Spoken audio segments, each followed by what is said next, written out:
Ok. Bonsoir à tous, merci d'être là sur ce nouveau live sur notre page Agopop Maison des Habitants. Aujourd'hui, on va parler du logiciel libre et de l'open source, mais quel intérêt. Donc avant ça, on va faire un petit tour de présentation. Donc je vais commencer par moi, Nils du point formation jeunesse à l'Agopop, et je laisse tout de suite la parole à Karine. Bonjour, Karine, agent de développement local à la GoPop. Et je vais laisser se présenter nos deux invités. D'abord Victor et après Stéphane. À toi, Victor. Moi, c'est Victor, je suis étudiant en prépa sur Paris et je fais pas mal de concours d'infos à côté. Et D'accord. salut, moi c'est Stéphane, je suis un passionné de... T'as fini Victor? Ouais, vas-y. Ok, donc je suis Stéphane, un passionné d'informatique, branché à mort sur Linux, un militant de l'open source. Mon truc c'est le développement logiciel. D'accord, donc je propose que pour démarrer, est-ce que vous pourriez essayer de nous définir ce que c'est qu'un logiciel libre et ce que c'est l'open source, parce que pour qu'on parte tous sur les mêmes bases, qu'on ait les mêmes termes et les mêmes définitions derrière. Ok, Qui veut prendre la parole en premier? je laisse la parole à l'expert. Ouais, je sais pas si je suis le plus expert, hein. C'est Bah, vrai que, pour toi, Victor, qu'est-ce que ça serait? déjà l'open source, c'est plus facile à définir pour moi. Disons que l'idée de l'open source, c'est d'avoir un logiciel dont le code est visible par n'importe qui. C'est-à-dire que n'importe qui peut aller regarder le code qui fait fonctionner l'application ou le quoi que ce soit. Et du coup, ça permet soit de réutiliser des codes sous certaines conditions, soit de vérifier qu'il n'y a pas, par exemple, de failles dedans ou de risques pour soi-même l'utiliser, quoi, par exemple. Ouais. Après, je te laisse peut-être définir le logiciel libre. Alors, en complément, ce qu'on peut dire sur le logiciel libre, donc effectivement, c'est que la source, c'est que la source du logiciel est ouverte. N'importe qui peut y accéder, l'utiliser, la modifier, la redistribuer. En général, ça se fait en fonction de licences. Alors, je ne sais pas si quelqu'un a une idée de ce que c'est une licence logicielle, mais elles sont plus ou moins permissives. Par exemple, il y a des logiciels qui utilisent une utilisation commerciale, d'autres non. Mais en tout cas, à la base, le logiciel est ouvert, n'importe qui peut l'utiliser, le modifier, le redistribuer. Ce qui s'oppose au logiciel propriétaire, qui appartient en général à une entreprise et qui est vendu souvent. Justement, j'en profite pour faire une petite précision. Open source, libre, ça ne veut pas dire gratuit. La plupart du temps, les logiciels open source sont distribués gratuitement, mais ils peuvent être payants. D'accord. C'est le droit d'utilisation en fait C'est ça. qui va définir C'est les droits. l'utilisation. Est-ce que moi je connais de mon travail, on travaille énormément avec le Creative Commons. Est-ce que le Creative Commons est un droit d'utilisation qui peut être attribué au logiciel? Alors justement, Creative Commons, c'est une licence. Il en existe plein d'autres, hein, comme Apache, MIT, GNU, etc. Alors, je connais mal Creative Commons, mais en général, Creative Commons est plus utilisé dans le domaine artistique, pour la musique, pour des textes. Pour le logiciel, c'est plutôt d'autres types de licences. D'accord. Et sur la Creative Commons, il y a des déclinaisons avec des droits différents. Effectivement. Par exemple, Il y a des petits attribuer logos. la paternité, etc. Effectivement, sur Creative Commons que nous on utilise, on a des petits logos qu'on met selon le droit qu'on autorise les personnes. Le droit le plus permissif sur la Creative Commons, c'est Creative Commons 0. C'est-à-dire que l'utilisateur a tous les droits quasiment. D'accord. Est-ce qu'on Je peut ne me dire trompe pas, Victor? Ouais, non, j'ai pas grand-chose à dire là-dessus, à rajouter. D'accord. Est-ce que du coup on peut dire que l'open source c'est plutôt collaboratif? Est-ce que ça peut être un des intérêts d'avoir envie de plutôt être sur l'open source que sur d'autres choses? L'intérêt justement de l'open source, c'est en général de fédérer des utilisateurs, des développeurs passionnés qui vont s'investir sur un projet, donc apporter leurs compétences, leurs connaissances, de manière à ce que le logiciel, au final, profite à la communauté. Ouais, voilà, pour moi c'est ça aussi, effectivement, c'est coder et se dire que le code qu'on fait va aussi être utile à d'autres. Et c'est effectivement un esprit de partage finalement de travail, quoi. Est-ce qu'il y a une certaine philosophie autour du sujet de l'open source, pardon? Absolument. Alors là, justement, j'avais mis de côté la page de GNU.org, GNU, qui est géré par le très controversé Richard Stallman. Je ne sais pas si ça vous dit quelque chose. Pas du tout. Pas du tout non plus. Toi, Victor, tu connais Stallman? Alors non, Richard pas Stallman. du tout, même pas. C'est celui qui est à l'origine du projet GNU Linux. Ouais, ok. Et donc, c'est lui qui a défini les grandes lignes du logiciel open source. Et il résume en 4 points que je peux vous citer si vous voulez. Ouais. Oui, ok. Alors, je vais juste laisser pendant ce temps intervenir Victor, le temps que je retrouve le passage. Justement, j'avais une question pour toi, Victor. Ouais. Toi, donc on sait que même si tu l'as pas encore trop dit, tu codes et notamment t'es venu intervenir avec nous sur le jeu vidéo, l'intelligence artificielle. Si tu voudrais réutiliser un logiciel qui existe déjà et qui est en open source, comment tu fais pour trouver ce code et le prendre? Est-ce que tu vas gratter dans le logiciel? Est-ce qu'il y a des bases de données? Enfin, comment on fait? Alors, déjà effectivement, faut effectivement trouver le truc qu'on veut réutiliser. Et après, ça dépend effectivement beaucoup de la licence qui a été utilisée. Parce que par exemple, si on prend une licence GNU GPL, c'est une licence qui t'oblige à, en gros, si tu prends du code qui est déjà open source, tu es obligé de le redistribuer en tant qu'open source sous la licence GPL. D'accord. C'est-à-dire que tu peux pas rendre privé le code que tu utilises. D'accord. Et c'est le cas de tout l'open source? Alors, non, parce que par exemple, tu prends la licence MIT, je pense que c'est pas le cas. Enfin, j'ai plus les trucs en tête complètement, mais il me semble que la licence MIT, elle t'autorise à faire ce que tu veux avec, même à le rendre privé. Commercialement. MIT, c'est l'institut du Massachusetts, enfin l'université. Ils ont leur propre licence. Oui.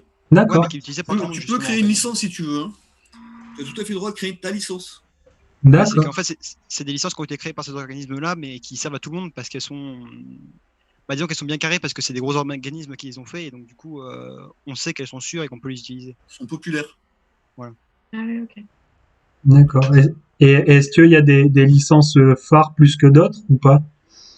Parce que, je veux dire, par exemple, si vous avez un projet, vous savez que vous allez chercher plutôt dans tel type de licence plutôt qu'une autre, ou vous prenez selon ce qu'il y a et après vous adaptez aux droits que vous permet cette licence. En fait, en général, c'est ça l'intérêt la diversité des licences, c'est de pouvoir choisir celle qui va correspondre à ce qu'on a envie de faire de son projet. Si on a envie de limiter les droits, par exemple, pas d'utilisation commerciale, on va choisir une licence plutôt qu'une autre. D'accord. Voilà. Donc la diversité de licences donne beaucoup de liberté aux développeurs. Et puis ce que je disais aussi, on peut créer sa propre licence. Ouais. Par contre, il y a une question que moi je me suis toujours posée, hein, je ne sais pas si toi, Victor, tu peux répondre, mais d'un point de vue légal, quelle est la force, la valeur légale d'une licence? Est-ce que par exemple, un éditeur logiciel peut avoir recours devant un tribunal en cas de transgression des règles d'une licence? Alors, je suis pas spécialiste, mais oui, pour moi, effectivement, on peut amener quelqu'un qui a transgressé une licence devant un tribunal, et c'est bien le but d'ailleurs, parce que après, donc, je pense que juridiquement. Ouais, parce que en fait, c'est les termes avec lesquels le logiciel est distribué. Donc, si la personne enfreint les termes, après, ils sont poursuivables en justice. Ok.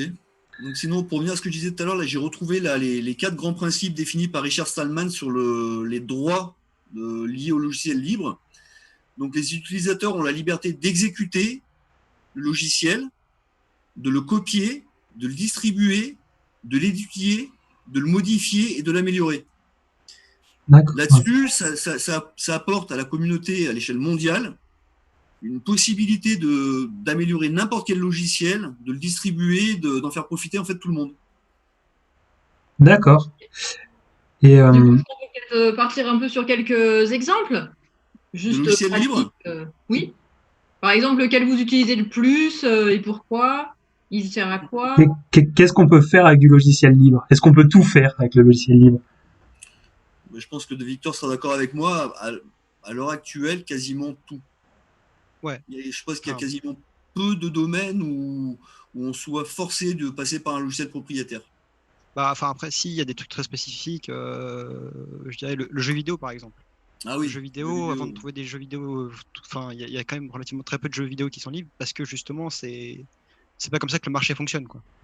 Mais ce qu'on appelle les mods en jeu vidéo, c'est pas sur le principe justement de l'open Alors, source, non? ça peut très largement être de l'open source, ouais. Et même, je dirais que ça doit souvent arriver. Enfin, après, ça dépend, mais effectivement, oui, c'est une communauté qui va avoir tendance à faire du logiciel libre, effectivement.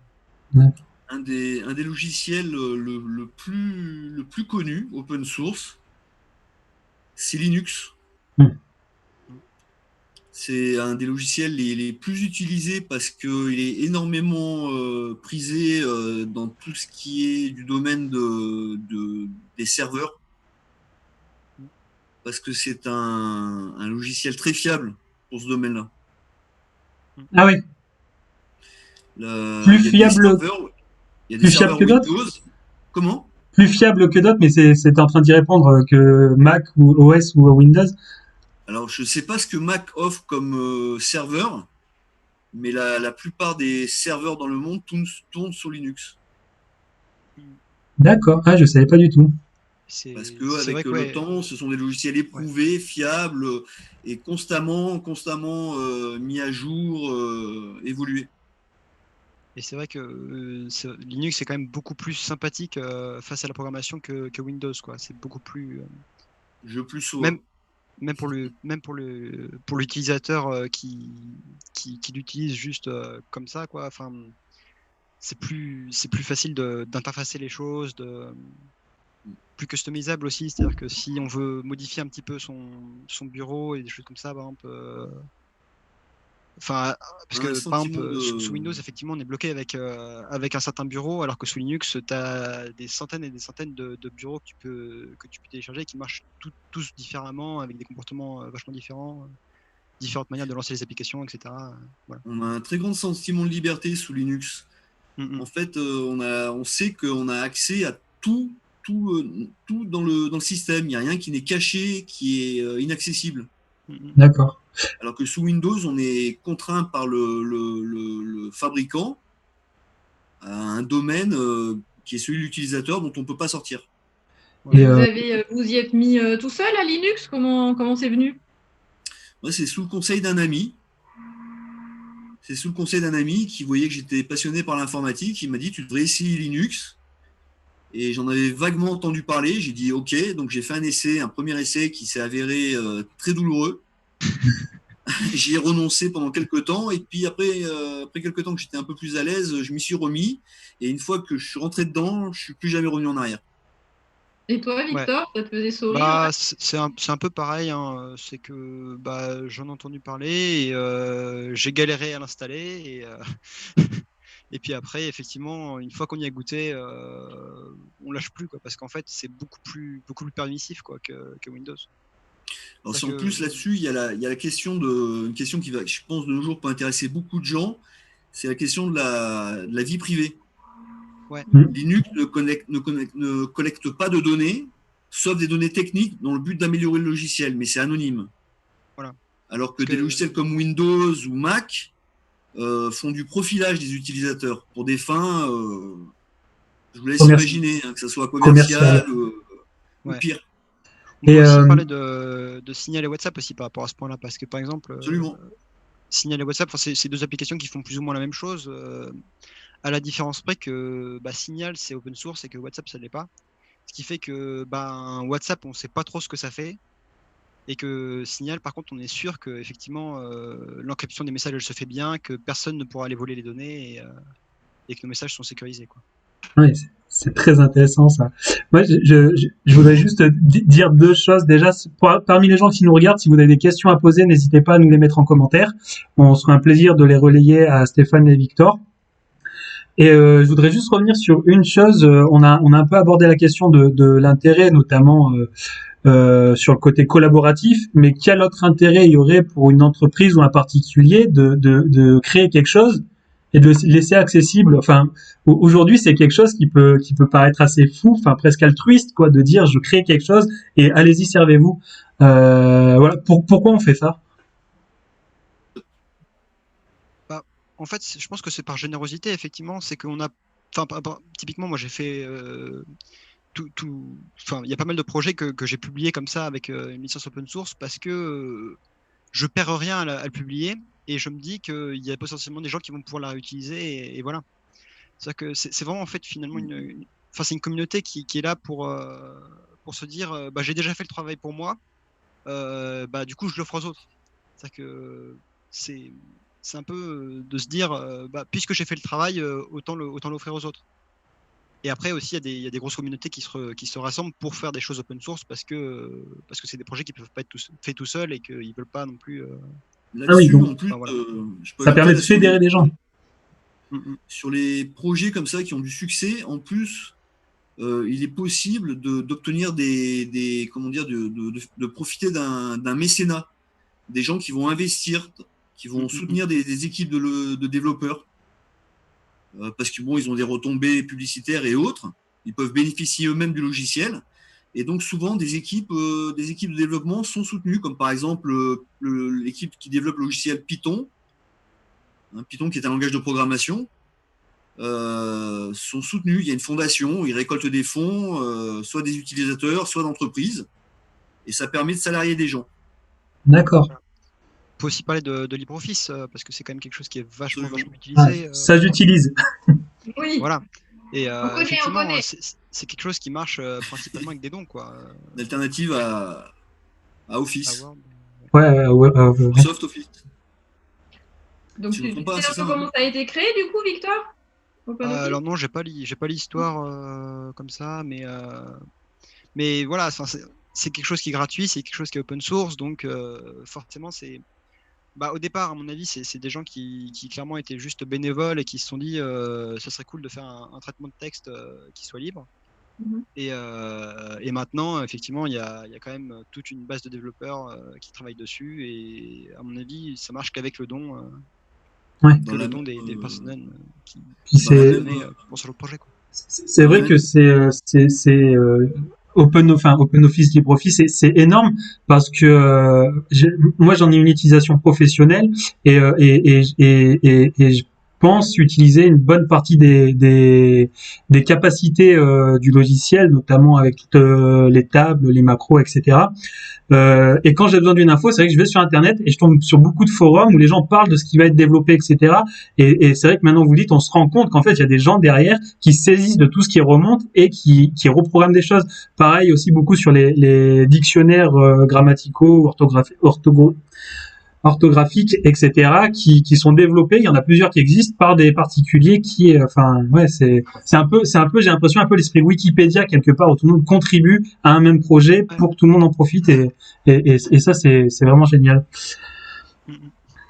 On a un commentaire d'une personne qui nous dit que pour une entreprise, l'intérêt c'est l'évolution de la comptabilité de leur matériel, compatibilité pardon de leur matériel pour en vendre plus et s'en bosser dessus. Et pour la sécurité, mais là c'est plus complexe. Voilà, je sais pas si vous voulez réagir à ce commentaire. Mais... un peu vague.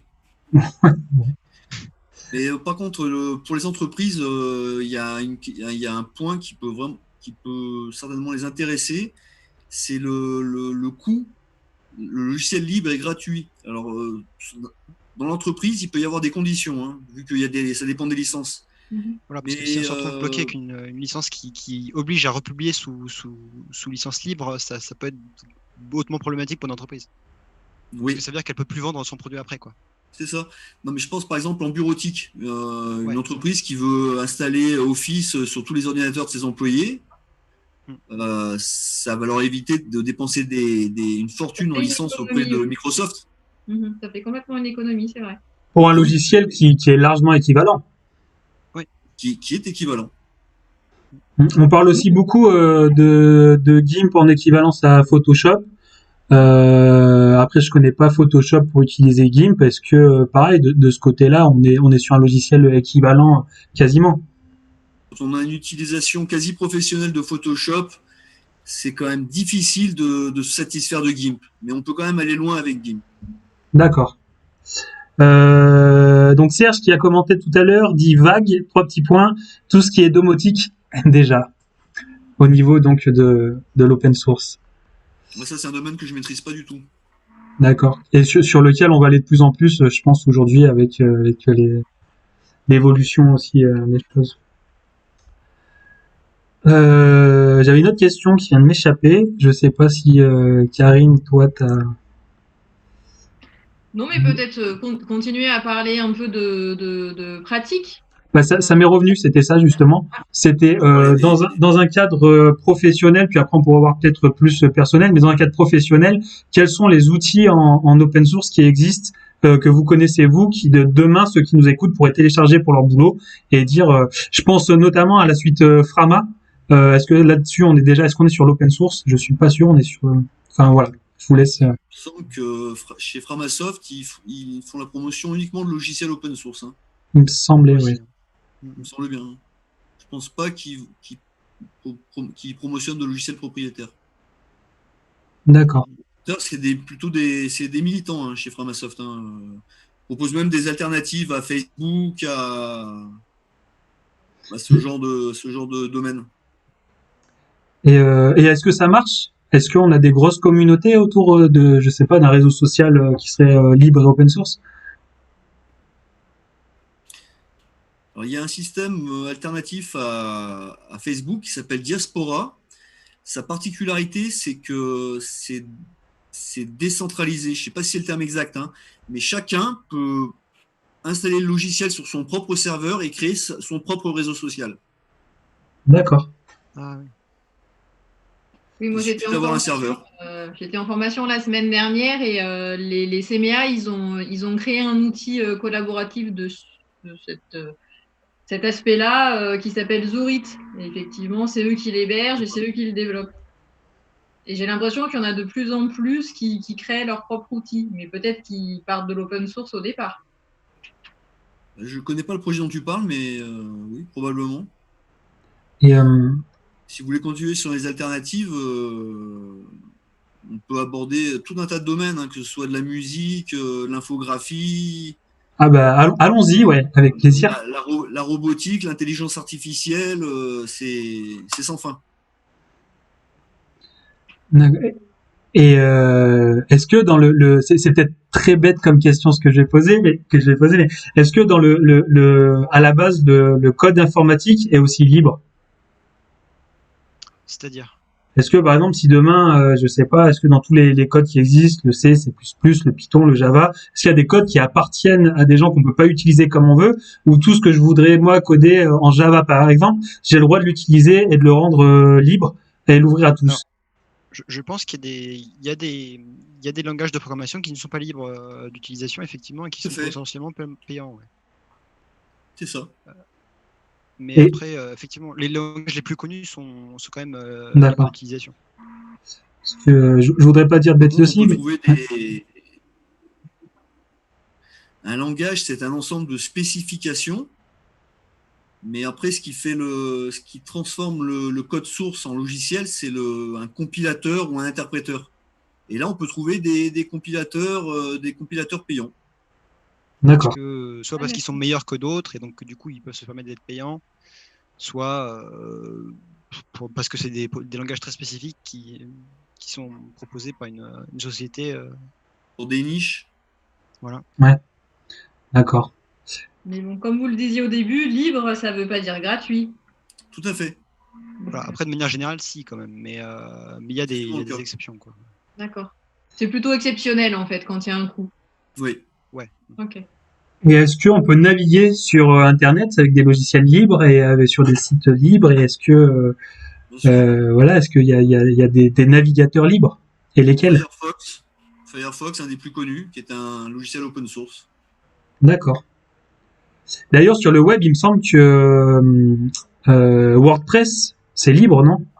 WordPress, c'est un blog un système de gestion de contenu de type blog je me trompe pas Victor, hein, qui est open source aussi. Je sais pas là-dessus. Il me semble que WordPress c'est open source et ça génère une énorme quantité de sites mondiaux, quoi. Ouais, ça doit être un des plus utilisés, oui, pour les systèmes Ouais. de blog. D'accord. Après, il y Euh, a des domaines qui intéressent les auditeurs sur des domaines spécifiques, que ce soit la musique, la science. Alors, qu'est-ce qu'on peut faire Euh, avec un logiciel libre en musique ou en sciences? On alors peut en faire musique, du c'est montage. vaste, hein. Mhm. En musique, c'est vaste. Et s'il y a des gens qui sont intéressés par le domaine, donc les distributions Linux ont un avantage. Et là, ça va parler aux gens qui font de la musique, c'est que, point de vue performance, il y a un très faible taux de latence pour d'accord. l'enregistrement. Ouais. J'ai jamais utilisé Windows à ce point-là en musique, mais je sais que Linux est plus performant point de vue latence. Mhm. Et puis c'est vrai que bah, typiquement Linux c'est assez modulable. Enfin, c'est un peu les grosses propriétés de l'open source quand même. C'est ça, c'est le fait que ce soit modulaire comme ça. Et typiquement sous Linux, on a le choix entre plusieurs gestionnaires d'audio en fait. Ouais. Et typiquement il y a Pulse Audio et Jack qui sont deux gestionnaires différents et qui permettent des choses différentes, quoi. Notamment, le gros avantage de Jack, c'est qu'on peut prendre la sortie de n'importe quelle application et la renvoyer sur n'importe quelle autre application. Ouais, tout à fait. Ouais, d'où la liberté dont vous parliez tout à l'heure sur Linux. Ouais. Mais par rapport à ça, je voulais vous demander, vous avez tous les deux dit que quand vous avez commencé Linux, il y a eu une phase au début où ça vous a un peu dégoûté, Ouais, entre guillemets, avant d'y revenir. c'est un Du coup, peu est-ce que impacté si par. moi demain je veux mettre à Linux, qu'est-ce que vous conseillez est-ce que déjà tout le monde, c'est accessible à tout le monde quand même pour apprendre? Et comment je peux apprendre à utiliser Linux de manière à me sentir libre, comme vous le dites maintenant? En fait, je pense que avant de se lancer dans Linux, il vaut mieux connaître une personne qui l'utilise déjà. Parce que, en général, quand on commence, on se heurte quand même à pas mal de murs. Et, c'est quand même sympa d'avoir quelqu'un à côté à qui poser des questions parce qu'il aura des réponses en 2 secondes. Et alors que sinon, tu passes des heures à chercher sur Google des solutions à tes problèmes, quoi. Il faut un petit guide, quoi. Ouais, voilà, c'est parce que Ouais. sinon, c'est compliqué, quoi. T'es d'accord avec J'aimerais ça, ajouter. Stéphane? Comment? Tu es d'accord avec ça, que c'est mieux d'être accompagné Oui, sur oui, tout à Linux? fait. Tout à fait, oui, oui, c'est un très bon conseil. J'aimerais juste ajouter que il y a pas mal d'idées reçues sur Linux, que c'est réservé à une élite de gens qui sont vraiment très bons en informatique. C'était vrai il y a quelques années, au début de la popularisation de Linux. Mais depuis, il y a beaucoup de distributions Linux qui ont fait des efforts pour rendre Linux accessible aux gens qui viennent de Windows, par exemple, de manière à ce qu'ils ne soient pas dépaysés, qu'ils retrouvent à peu près le même environnement, la même manière de fonctionner. Donc de nos jours, c'est très facile de s'adapter à Linux. Ouais. Surtout qu'avec Internet, les ressources ne manquent pas. Si vous avez eu un problème, il y a des dizaines de milliers de personnes qui ont eu le même problème avant, et vous trouvez rapidement des réponses aux questions. Ouais, c'est vrai que c'est ça, le plus important finalement quand on commence Linux, c'est de savoir utiliser Google. Allô, non? Je suis désolé, je suis en direct là, comme je t'avais dit. Vous Nice. m'entendez? Et Voilà, parce que après aussi Merci. peut-être donner des noms quand même pour les gens qui veulent se lancer dans Linux. Alors il y a Mint qui a été fait pour ressembler un peu à Windows, je crois. Et après moi personnellement, je suis plus parti vers Ubuntu dès le départ et j'y suis resté parce que ça a la très bonne propriété de marcher directement pour à peu près tout. C'est-à-dire que il y a quand même pas mal. Enfin, des fois sur Linux, c'est compliqué de faire marcher les choses et sous Ubuntu, il y a beaucoup de travail qui a été fait par la société qui le développe pour faciliter tous les trucs qu'on peut mettre autour, que ce soit le Bluetooth, les machins comme ça. Enfin, ça peut être compliqué sous d'autres distributions de Linux et sous Ubuntu, ça se passe assez bien. Alors vas-y, réexplique-nous ça là, parce que moi j'ai pas forcément tout compris. Tu Ouais. télécharges Linux, mais avec quelque chose en plus, c'est ça? En fait, non, c'est plus quand Linux, c'est un grand nom qui cache beaucoup de projets en fait. D'accord. Et du coup, il y a beaucoup de. Ça s'appelle des distributions en fait. Il y a Mint, il y a Ubuntu, il y a Arch Linux, il y a Debian, enfin Red Il y a des Hat, grandes il y a plein familles de de distributions. voilà. Et selon laquelle on choisit, disons que ça se ressemble beaucoup, mais il y a quand même des nuances. Et typiquement, dans la liste des logiciels qui sont disponibles facilement, dans à quel point est-ce que ça va être facile d'interfacer ça avec des objets extérieurs, une imprimante, un casque Bluetooth, des choses comme ça. Ok. Et du coup, pour débuter, vous conseillerez d'utiliser lequel Moi, je, et moi, je dirais pourquoi? Ubuntu parce que Ubuntu, il y a quand même une grosse communauté derrière. Il y a un site qui est dédié d'ailleurs qui s'appelle Ask Ubuntu. Ok. Et enfin après, toutes les distributions ont un site dédié derrière qui permet de répondre aux questions. Mais voilà, je dirais que Ubuntu est quand même relativement facile d'accès par rapport à d'autres. Communauté francophone? Il y a une communauté francophone, ouais, mais alors j'ai plus le nom parce que personnellement, enfin, je trouve que c'est plus facile de chercher en anglais parce qu'il y a toujours plus de résultats. Mais Oui, mais on n'est pas tous à l'aise voilà, forcément avec on la n'est langue de pas tous bilingues, donc Shakespeare. voilà. Mais oui, il y a une communauté, il y a une communauté française sur Ubuntu.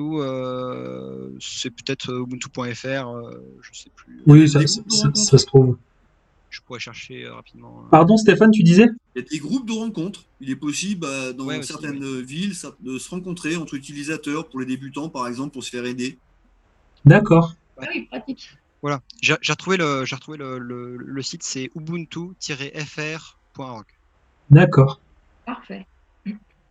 Est-ce qu'il y a peut-être des questions des auditeurs avant de nous quitter? Non, pas de nouveaux commentaires.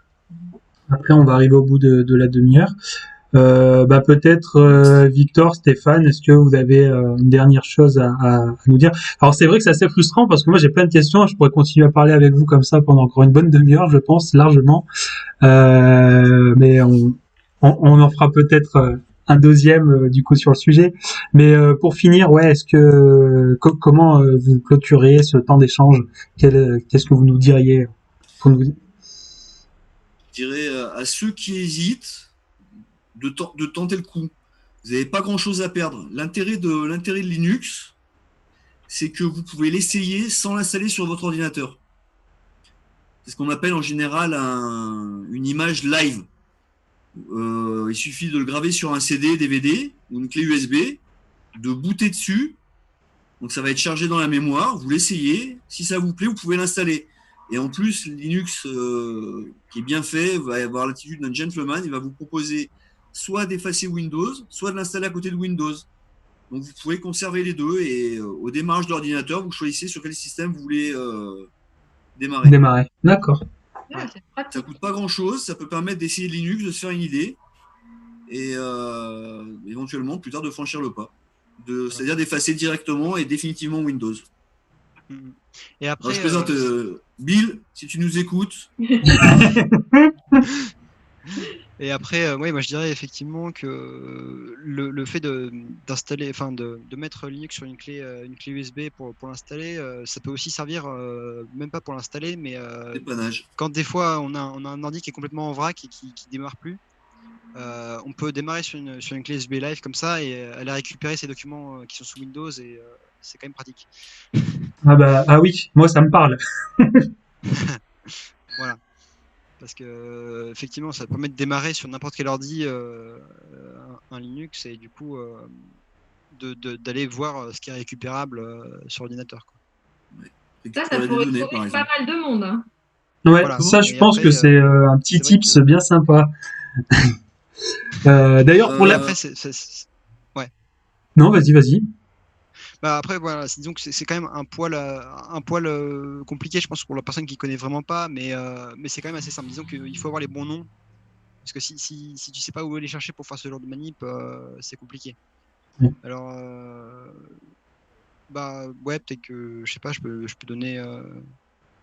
Bah, disons que pour créer une clé USB Linux comme ça, il y a un logiciel qui s'appelle Linux Live USB. Ça s'abrège en Lili USB. Et du coup, c'est assez facile d'utilisation. C'est un logiciel qui tourne sous Windows. Et Et en gros, on te dit juste branche une clé, dis-nous quel Linux tu veux installer sur ta clé et allons-y. Et après, tu branches la clé sur l'ordinateur, tu démarres dessus et tu dis je veux essayer Linux. Et là, il t'amène sur un bureau et tu peux aller ouvrir l'explorateur de fichiers et aller voir ce qu'il y a sur ton disque Windows. D'accord. Bonne astuce. Bah, merci beaucoup. Ce qu'on peut faire aussi, moi je veux bien laisser mon adresse email si des gens veulent me contacter pour poser des questions, éventuellement être aidé pour une installation ou un essai de Linux. Ouais. Contactez-moi pareil, moi et puis je me aussi, ferai un plaisir de vous faire une introduction à Linux. Bah, carrément, Karine, est-ce que ça pourrait pas être une idée d'atelier à proposer à l'Agopop venez essayer Linux et venez avec vos machines et Victor et Stéphane nous accompagnent dans le grand plongeon. Si vous êtes partant, Victor, Stéphane, ou au moins l'un de vous, on peut tout à fait proposer, c'est ça, une mise en route, une initiation. Ouais. Puis ça peut donner très envie, après vous avoir entendu, ça peut donner très envie à quelques-uns d'essayer, effectivement. Et après, il y a aussi quand même plusieurs façades à Linux. C'est ça qui est quand même bien aujourd'hui, c'est que il y a à la fois le côté du gars qui touche un petit peu à l'info et qui donc du coup va aller plus profondément dans Linux, et aussi celui qui connaît pas grand-chose mais qui va rester à la surface et qui va quand même pouvoir faire pas mal de trucs.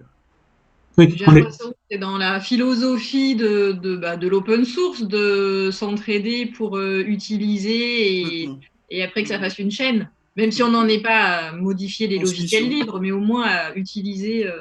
Ce que je veux dire, Victor, c'est que même en utilisation classique comme on pourrait utiliser Windows, on peut aller sur Linux. On n'est pas obligé de rentrer dans la programmation forcément. Ouais, clairement. C'est important de le préciser. Ouais, c'est vrai que après, ça dépend des distributions, comme on dit, parce que sous Ubuntu, ça se fait bien. Sous d'autres distributions, ça peut être vraiment compliqué, quoi. Ouais, donc Ubuntu pour commencer. Karine, est-ce que tu as une chose à ajouter, peut-être? Et peut-être, effectivement, par rapport à ce que tu suggérais en termes d'atelier, peut-être que s'il y a des personnes qui nous ont entendus, qui vont nous entendre, puisque c'est enregistré aussi, qu'ils n'hésitent pas du coup à nous faire un message, soit sur Facebook, soit sur le mail.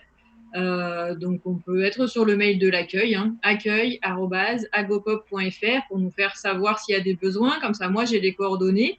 Et puis, si Victor et Stéphane sont partants, ça veut dire qu'on peut recontacter ces personnes pour les prévenir. Super. Eh ben, très bonne chose. Du coup, on a un peu dépassé le temps, donc on va s'arrêter là. Un grand merci vraiment à Stéphane et Victor parce que c'est vraiment très très intéressant, puis on en redemande. Donc peut-être un prochain sujet avec vous. D'ici là, merci en tout cas à tous ceux qui nous ont regardés également, et puis on vous dit à bientôt sur un live et on vous tiendra au courant. Au revoir tout le monde. Au revoir. Linux. Ouais.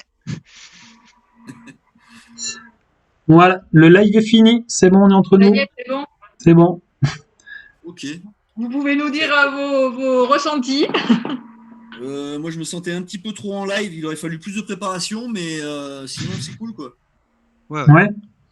Plus de préparation. La prochaine fois, je préparerai mieux, ciblerai mieux, préparerai tout un tas de